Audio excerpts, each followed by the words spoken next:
Welcome to icon India. మనం ఈ class ద్వారా కేంద్ర బడ్జెట్ 2024-25 ఫైనాన్షియల్ ఇయర్స్కి సంబంధించి ప్రవేశపెట్టినటువంటి బడ్జెట్ గురించి తెలుసుకుందాం. అయితే ఐకాన్ ఇండియా మీరు ప్రిపేర్ అవుతున్నటువంటి ఉద్యోగాల కోసం కరెంట్ అఫైర్స్ బుక్ని మార్కెట్లోకి తీసుకురావడం జరిగింది.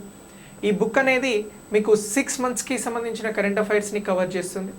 జనరల్ స్టడీస్ పేపర్ 1కి సంబంధించి మీకు క్వశ్చన్స్ ఆన్సర్స్ విత్ ఎక్స్ప్లెనేషన్తో ఈ బుక్ అనేది అందుబాటులో ఉంది. సో ఈ బుక్ కోసం మీరు ఐకాన్ ఇండియా యాప్ ద్వారా ఓన్లీ బుక్ అయినా రిజిస్టర్ చేసుకోవచ్చు. బుక్తో పాటు బుక్లో ఉన్నటువంటి క్వశ్చన్స్ వీడియో లెక్చర్స్ కావాలి అని అనుకుంటే కూడా మీరు కోర్స్ని బై చేయవచ్చు. ఆ కోర్స్లో మీకు బుక్ అనేది ఉచితంగా పంపిస్తాం. ఇక మీరు తీసుకునేటువంటి వీడియో క్లాసెస్ కోర్స్కి సంబంధించి ఇందులో ఉన్నటువంటి క్వశ్చన్స్ని మీకు ఎక్స్ప్లెయిన్ చేస్తూ ఉంటాం. సో ఇలా ఈ బుక్ని తీసుకొచ్చాం. ఇక ఎవరైతే ఈఓ సిడిపిఓ ఎగ్జామ్స్కి ప్రిపేర్ అవుతున్నారో వారి కోసం మనం ఈ మండే నుంచి నూతన బ్యాచ్ని ప్రారంభించడం జరుగుతుంది. ఆన్లైన్ కోర్స్ని ఇప్పటికే లాంచ్ చేసాం. చాలామంది అందులో రిజిస్టర్ అవుతూ ఉన్నారు. సో ఇప్పుడు ఈ ఈఓ సిడిపిఓకి సంబంధించి మనం పేపర్ 2ని లైవ్ క్లాసెస్ ద్వారా అందిస్తూ ఉన్నాం. డైలీ ఎగ్జామ్స్ ఉంటాయి. అలాగే పేపర్ 2కి సంబంధించిన మెటీరియల్స్ని మీకు అందించడం జరుగుతూ ఉంది. దీనితో పాటు గ్రాండ్ టెస్ట్లని కూడా కండక్ట్ చేస్తూ ఉన్నాం. దీనికోసం మీకు ఏదైనా క్వెరీ ఉంటే క్రింద ఇస్తున్న నెంబర్ ద్వారా మీరు మమ్మల్ని అప్రోచ్ అవ్వచ్చు.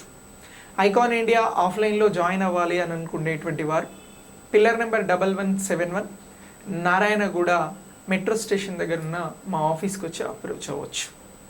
సో అయితే బడ్జెట్ 2024-25 ఏదైతే ఉన్నదో, సో ఈ బడ్జెట్ గురించి మనల్ని ఎగ్జామినేషన్ పాయింట్ ఆఫ్ వ్యూలో క్వశ్చన్స్ అడుగుతారు. సో ఆ క్వశ్చన్స్కి ఆన్సర్స్ చేసేలాగా ఈ టాపిక్ని నేర్చుకుంటాం. దీనితో పాటు బడ్జెట్ అనేది ఏంటి, సో బడ్జెట్ గురించి చెప్తున్నటువంటి ఆర్టికల్స్ ఏంటి, బడ్జెట్ని పెట్టినటువంటి ఆర్థిక మంత్రులు ఎవరు, ఇలాంటి చారిత్రాత్మక నేపథ్యం కూడా ఈ క్లాస్ ద్వారా ఈ వీడియో ద్వారా నేర్చుకుందాం. సో ఈ వీడియోకి ఒక లైక్ చేసి వీడియోని మీ ఫ్రెండ్స్కి షేర్ చేయండి. సో ఇప్పుడు ఇండియన్ బడ్జెట్కి సంబంధించి మనం ముందుగా మాట్లాడితే అసలు బడ్జెట్కి సంబంధించినటువంటి దానిలో బడ్జెట్ అంటే ఏమిటి అనేటువంటి క్వశ్చన్ గురించి మాట్లాడాల్సి వస్తే, మనం బడ్జెట్ అనేది ఆదాయ వ్యయాలను తెలిపేటువంటి ఒక వార్షిక పత్రంగా గుర్తించాల్సి ఉంటుందండి. ఏమని అంటున్నాం, సో ఇప్పుడు బడ్జెట్ అని అంటున్నాం. సో మనం మాట్లాడుతున్నటువంటి బడ్జెట్ అని అంటే ఏమిటి, ఫస్ట్ ఇది ప్రాథమికం. బడ్జెట్ అని అందరూ అంటారు.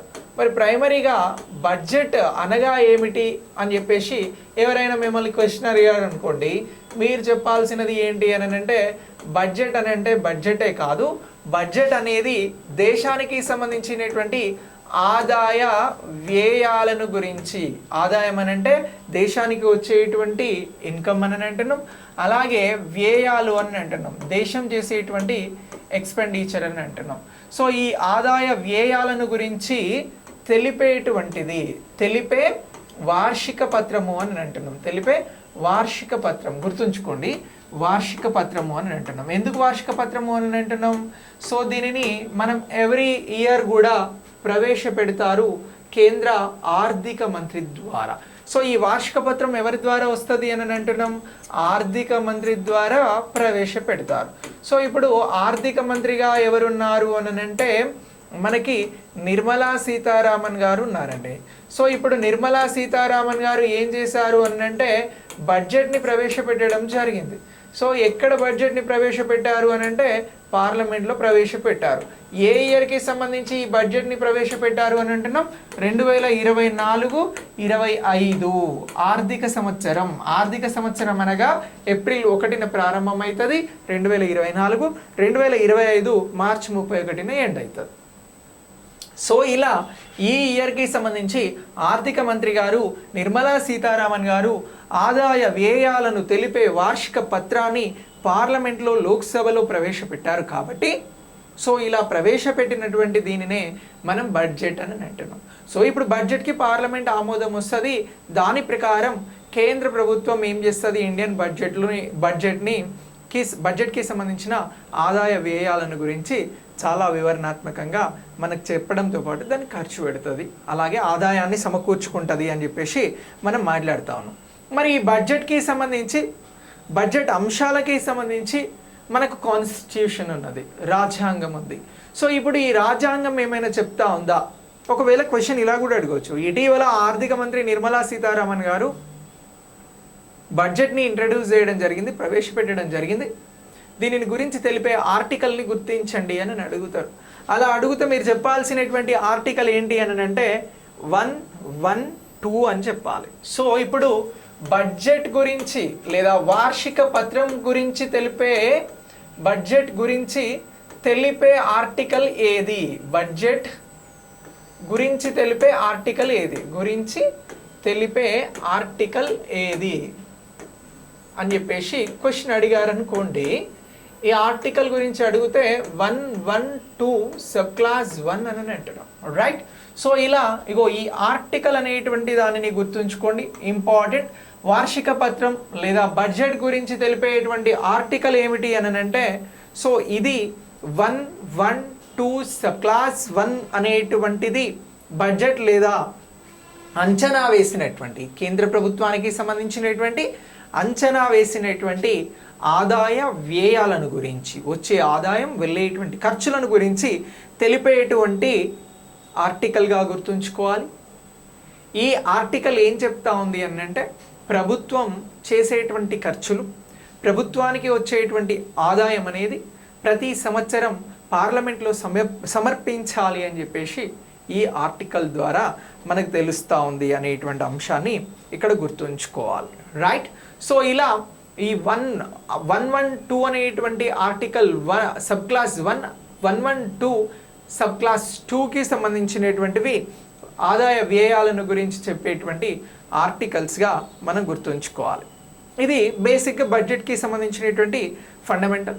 సో ఇలా ఈ బడ్జెట్ని మనం గుర్తించాల్సి ఉంటుంది. అయితే బడ్జెట్కి సంబంధించినటువంటి అంశంలో మనం ప్రధానంగా గుర్తుంచుకోవాల్సినది ఏమిటి అని అంటే, ఆర్థిక మంత్రిగా ఉన్నటువంటి నిర్మలా సీతారామన్ గారు ఇప్పుడు ప్రకటించినటువంటి బడ్జెట్ ఏమిటి అనేది మనం ఇక్కడ ప్రధానంగా గుర్తుంచుకోవాల్సినటువంటిది.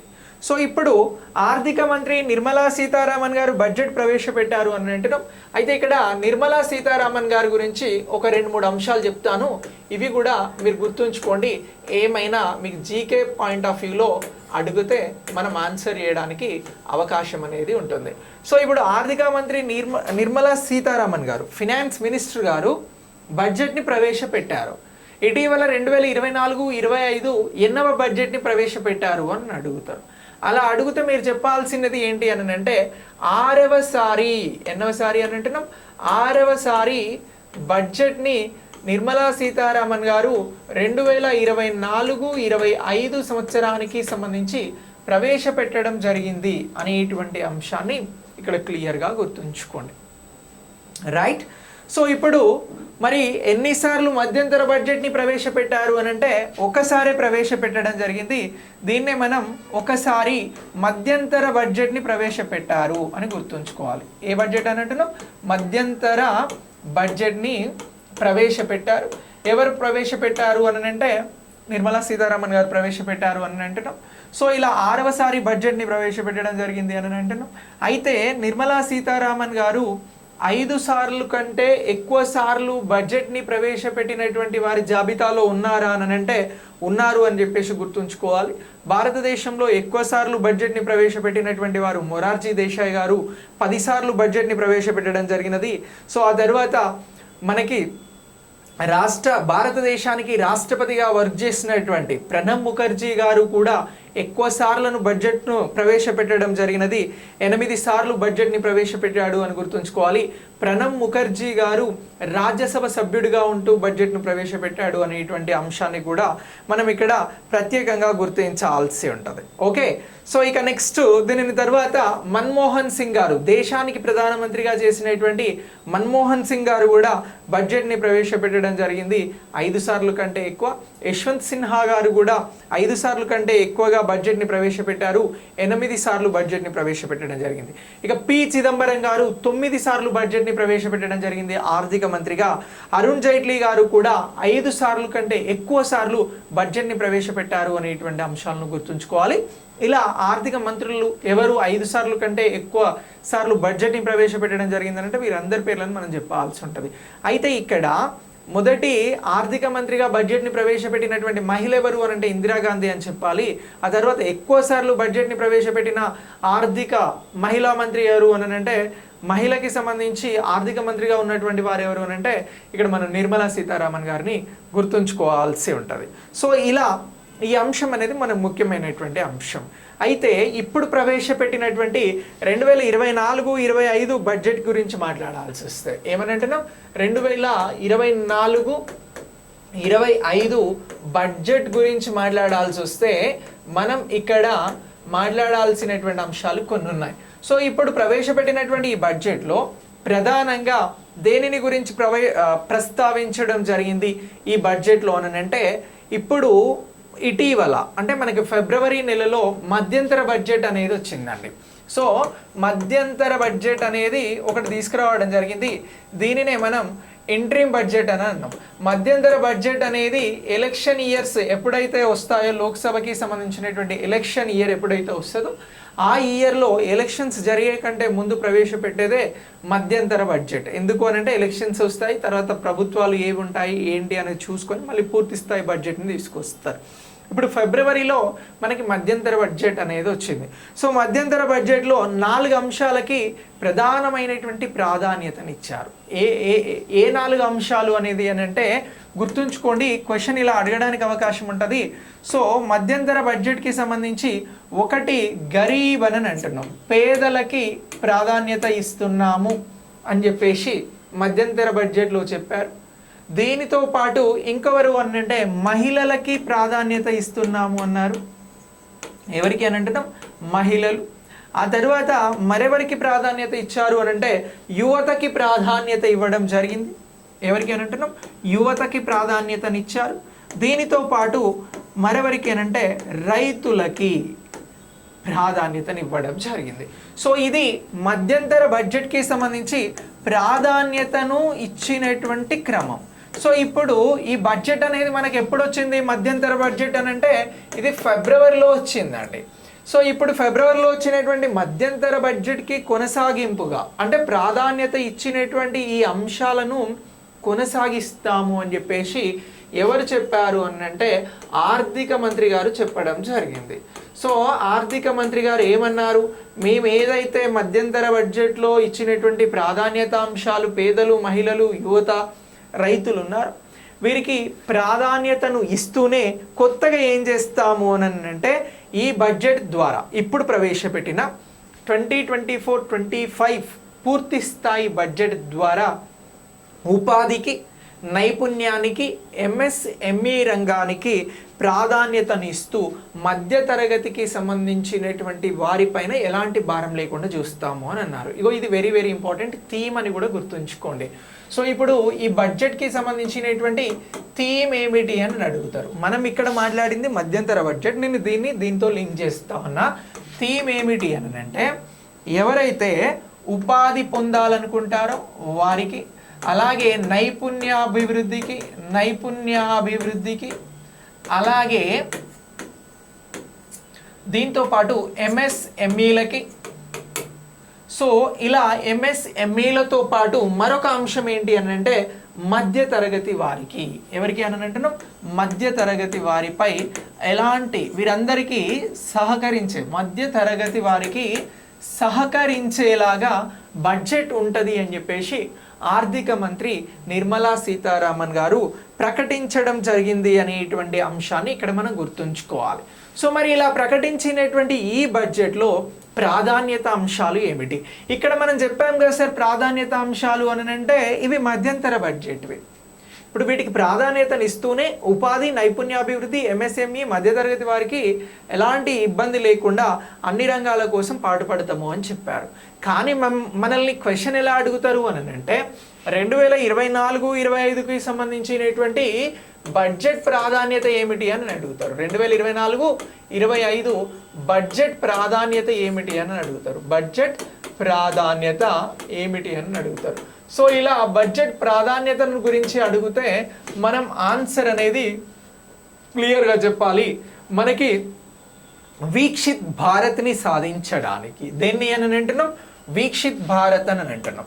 సో వీక్షిత్ భారత్ అనగా ఏమిటి అని అంటే, వీక్షిత్ భారత్ సాధన కోసం ఎప్పటి వరకు దీన్ని సాధించాలనుకుంటున్నారు? 2047. మనకు స్వతంత్రం వచ్చింది ఎప్పుడు? 1947. అలా 2047కి 100 సంవత్సరాలు అవుతుంది భారతదేశానికి బ్రిటిష్ వారి దగ్గర నుంచి స్వతంత్రం వచ్చి. సో ఇలా స్వతంత్రం సాధించినటువంటి 100 సంవత్సరాలలో భారత్ని వీక్షిత్ భారత్గా మార్చబోతా ఉన్నారు. వీక్షిత్ భారత్ అంటే ఏమిటి అని అంటే, డెవలప్డ్ ఇండియా అని అంటున్నాం. ఏమంటున్నాం? డెవలప్డ్ ఇండియా అని చెప్పేసి పిలవడం జరుగుతూ ఉంది. సో ఇలా డెవలప్డ్ ఇండియా అని అంటున్నాం. అంటే భారత్ డెవలపింగ్ ఇండియా అని చెప్తాం, డెవలపింగ్ కంట్రీ అని చెప్తాం, అంటే అభివృద్ధి చెందుతున్న దేశం. కానీ 2047 కల్లా భారతదేశం అనేది అభివృద్ధి చెందిన దేశంగా చూపెట్టాలి అనేటువంటి ఉద్దేశంతో ఈ బడ్జెట్ని రూపొందిస్తున్నాము అనేటువంటి అంశాన్ని నిర్మలా సీతారామన్ గారు, ఆర్థిక మంత్రి గారు చెప్పారు. అయితే ఇప్పుడు అలా చెప్పినటువంటి ఈ బడ్జెట్కి సంబంధించి మరి 2047 వీక్షిత్ భారత్ కోసం ఈ బడ్జెట్లో ఉపాధికి అవకాశాలను కల్పిస్తూ, నైపుణ్యాభివృద్ధిని పెంపొందిస్తూ, ఎంఎస్ఎంఈ రంగానికి చేయూతనిస్తూ, మధ్యతరగతి వారిపై భారాన్ని తగ్గిస్తూ ఈ బడ్జెట్ ఉంటుంది అనేటువంటి అంశాన్ని వీరు వెల్లడించడం జరిగింది. ఇలా వెల్లడించినటువంటి ఈ బడ్జెట్లో మొత్తం ఎన్ని ప్రాధాన్యత అంశాలను తీసుకున్నారు అని అంటే 9 ప్రాధాన్యత అంశాలను తీసుకోవడం జరిగింది. ఎన్ని ప్రాధాన్యత అంశాలు అని అంటున్నాం? 9 ప్రాధాన్యత అంశాలను తీసుకున్నారండి. సో 9 ప్రాధాన్యత అంశాలను తీసుకున్నారు. సో ఈ 9 ప్రాధాన్యత అంశాలు అనేవి మనకి చాలా చాలా ఇంపార్టెంట్. వీటిపైనే బిట్ అడగడానికి అవకాశం ఉంది బడ్జెట్కి సంబంధించి. ఏమని అంటున్నాం? వీటిపైన బిట్ అడుగుతాడు అని అంటున్నాం. సో ఇలా ఈ 9 ప్రాధాన్యత అంశాలను గురించి మనం క్లియర్గా తెలుసుకోవాల్సి ఉంటుంది. Very very important. ఆ 9 ప్రాధాన్యత అంశాలను గుర్తించండి అని రేపు మిమ్మల్ని కూడా ఎగ్జామ్లో క్వశ్చన్ అడుగుతాడు. అలా క్వశ్చన్ అడిగితే మీరు ఆన్సర్ అనేది చేయాలి.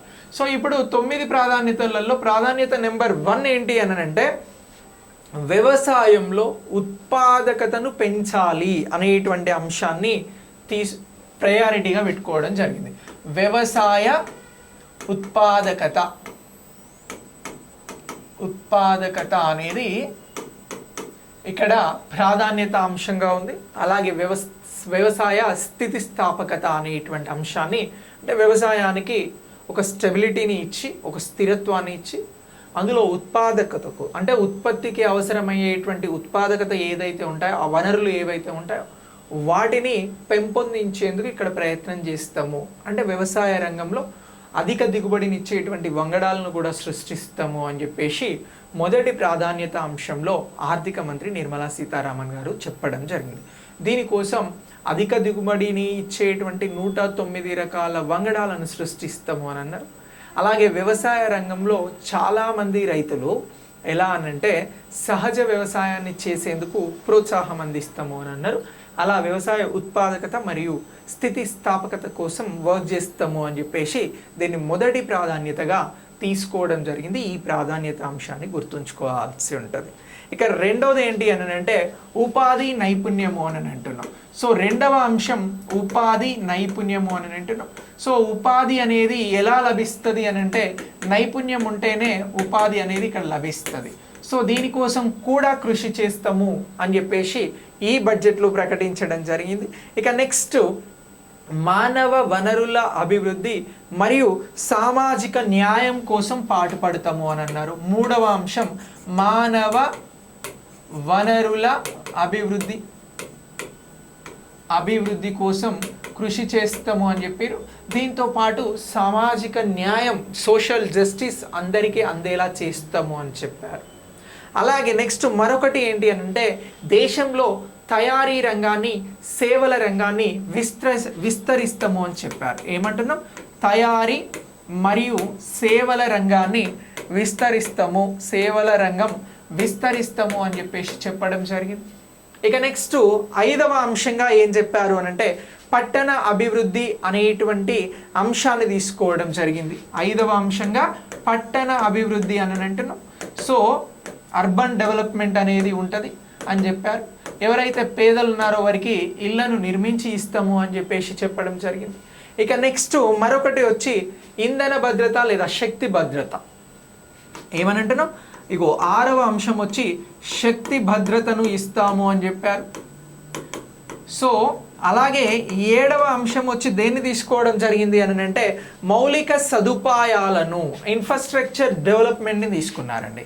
మౌలిక సదుపాయాలను తీసుకోవడం జరిగింది. మౌలిక సదుపాయాలకి ప్రయారిటీని ఇస్తాము అని చెప్పారు.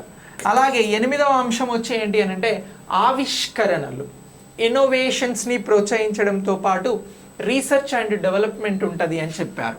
సో 8వ అంశం వచ్చి పరిశోధనలు అండ్ ఆవిష్కరణలు అని గుర్తుంచుకోవాలి. ఆవిష్కరణలు అని చెప్పేసి గుర్తుంచుకోవాల్సి ఉంటుంది. ఇక నెక్స్ట్ 9వ అంశం వచ్చి ఏం తీసుకున్నారు అని అంటే తదుపరి తరం సంస్కరణలను తీసుకోవడం జరిగింది. తదుపరి తరం, తదుపరి సంస్కరణలను తీసుకోవడం జరిగింది. సో ఇలా ఇగో ఈ అంశాలకి ప్రాధాన్యతనిస్తూ బడ్జెట్ రూపొందించడం జరిగింది అని గుర్తుంచుకోవాలి. 2024-25 బడ్జెట్ ప్రాధాన్యతలను గుర్తించండి అని అంటారు. క్వశ్చన్ ఇదే.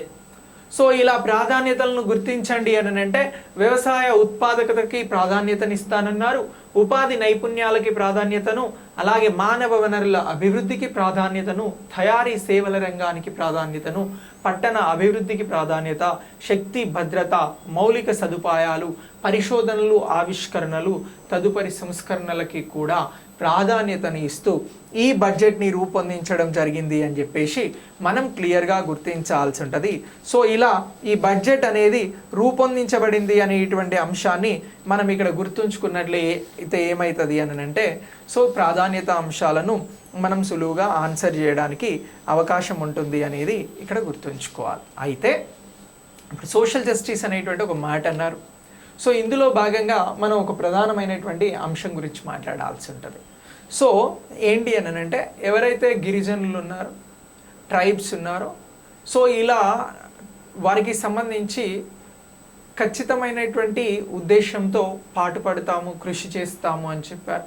వారికి సంబంధించి 63,000 గ్రామాలని దేశవ్యాప్తంగా డెవలప్ చేస్తాము అని చెప్పారు.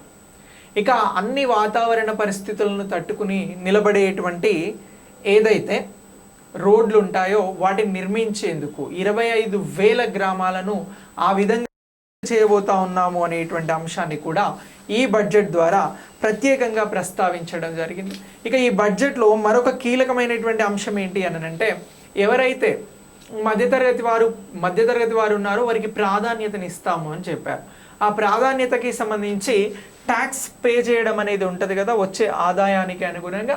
సో ఇందులో స్లాట్స్ని ఇవ్వడం జరిగింది. ఎవరైతే 3 లక్షల వరకు ఆదాయాన్ని సంపాదిస్తారో వారికి ఎలాంటి ట్యాక్స్ అనేది ఉండదు, 0 ట్యాక్స్గా చెప్పారు. ఇక 3 నుంచి 7 లక్షల ఆదాయం ఎవరైతే ఆర్జిస్తారో వారు 5% ట్యాక్స్ అనేది పే చేయాలి. 7 to 10 lakhs ఎవరైతే ఆదాయాన్ని సంపాదిస్తారో వారు 10% ట్యాక్స్ అనేది పే చేయాల్సి ఉంటుంది. 10 to 12 lakhs సంపాదించేటువంటి వారు, లక్షలు సంపాదించేటువంటి వారు ఇక్కడ 15% ట్యాక్స్ని పే చేయాల్సి ఉంటుంది గవర్నమెంట్కి. ఇక 12 to 15 lakhs సంపాదించేటువంటి వారు 20% ట్యాక్స్ని పే చేయాలి.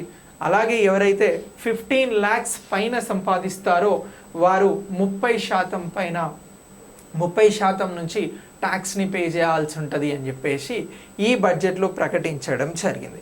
సో ఇలా ఈ బడ్జెట్ని ప్రకటించారు. ఇక ఈ బడ్జెట్కి సంబంధించి బేసిక్గా ఆదాయ వ్యయాలు అన్నాం కదా.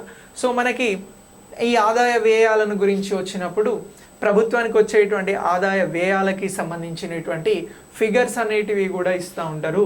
సో ఇక్కడ బడ్జెట్ గ్లాన్స్కి సంబంధించి పిఐబి ఇచ్చినటువంటి రిపోర్ట్, రిసిప్ట్స్కి సంబంధించి ఇక్కడ రెవెన్యూ ద్వారా వచ్చేటువంటి రిసిప్ట్స్, క్యాపిటల్ ద్వారా వచ్చేటువంటి రిసిప్ట్స్ని మనం ప్రొజెక్ట్ చేస్తూ ఉన్నాం. సో ఈ రెవెన్యూ ద్వారా అలాగే క్యాపిటల్ ద్వారా వచ్చేటువంటి రిసిప్ట్స్కి సంబంధించి ఆదాయాలకి సంబంధించి రెవెన్యూ ద్వారా ఎంత వస్తాయి అని చెప్పేసి అంచనా వేశారు అని అంటే 31,29,200 కోట్లు వస్తాయి అనేటువంటి అంశాన్ని ఈ ఇయర్కి సంబంధించి అంచనా వేయడం జరిగింది. ఇది గత సంవత్సరం 23-24వ సంవత్సరంలో 26,99,731 కోట్లుగా అంచనా వేశారు రెవెన్యూ రిసిప్ట్స్కి సంబంధించి. ఇంకా అంతకుముందు 2 సంవత్సరాల డేటా కూడా ఉంది. ఇక క్యాపిటల్కి సంబంధించినటువంటి రెసిప్ట్స్, మూలధన రెసిప్ట్స్కి సంబంధించి, ఆదాయాలకి సంబంధించి ఎంత వస్తాయని చెప్పేసి 2024కి సంబంధించి లెక్కలేశారు అని అంటే 16,91,321 కోట్ల రూపాయలు క్యాపిటల్ రెసిప్ట్స్గా దేశానికి సమకూరుతాయి, కేంద్రానికి సమకూరుతాయి అని చెప్పేసి ఇక్కడ లెక్కలు వేయడం జరిగింది. ఇక నెక్స్ట్ ఎక్స్పెండిచర్స్, ప్రభుత్వం చేసేటువంటి రెవెన్యూ వ్యయాలు, మూలధన వ్యయాలను కూడా ఇక్కడ చెప్పడం జరిగింది. 37,9,401 కోట్లు ఇక్కడ ప్రభుత్వం ఖర్చు చేయడానికి సిద్ధంగా ఉంది రెవెన్యూ రూపంలో. ఇక క్యాపిటల్కి సంబంధించినటువంటి వ్యయాలు ఎంత అని అంటే ఆల్ వన్స్ 11,11,111 కోట్ల రూపాయలను ఇక్కడ ఖర్చు చేయబోతున్నాము అని చెప్పేసి కూడా చెప్పడం జరిగింది. సో ఇలా ఫిగర్స్కి సంబంధించినటువంటి వాటి మీద తక్కువ క్వశ్చన్స్ ఉంటాయి, ప్రాధాన్యత అంశాల మీద ఎక్కువ క్వశ్చన్స్ ఉంటాయి. సో ప్రాధాన్యత అంశాలను మనం చాలా క్లియర్గా గుర్తుంచుకోవాల్సి ఉంటుంది. సో ప్రాధాన్యత అంశాల మీద మనల్ని ఎగ్జామినేషన్ పాయింట్ ఆఫ్ వ్యూలో క్వశ్చన్స్ అడుగుతారు. అలా క్వశ్చన్స్ అడిగితే మనం ఈజీగా ఆన్సర్ చేయడానికి ప్రాధాన్యత అంశాలను గుర్తుంచుకోవాలి. సో ఇక నెక్స్ట్ ఇందులో ప్రత్యేకంగా మాట్లాడినటువంటి అంశం ఏంటి అని అంటే తూర్పు రాష్ట్రాలకి సంబంధించి ఆంధ్రప్రదేశ్, ఒడిషా, అలాగే బీహార్, అలాగే జార్ఖండ్, ఇలా తూర్పునున్నటువంటి పశ్చిమ బెంగాల్, ఈ రాష్ట్రాలకి సంబంధించినటువంటి అభివృద్ధి కోసం ప్రత్యేకంగా మేము పనిచేస్తాము, మేము ఆ చిత్తశుద్ధితో ఉన్నాము అని చెప్పేసి చెప్పడం జరిగింది. సో అలాగే ఆవిష్కరణలకి సంబంధించినటువంటి స్పేస్ టెక్నాలజీ, స్పేస్ టూరిజంలో ఎక్కువగా ఇన్వెస్ట్ చేయబోతున్నాము అనేటువంటి అంశాలను కూడా బడ్జెట్లో ప్రత్యేకంగా ప్రస్తావించడం జరిగింది. సో ఇలా ఇండియన్ బడ్జెట్కి సంబంధించినటువంటి అంశాలను మనం గుర్తుంచుకోవాలి.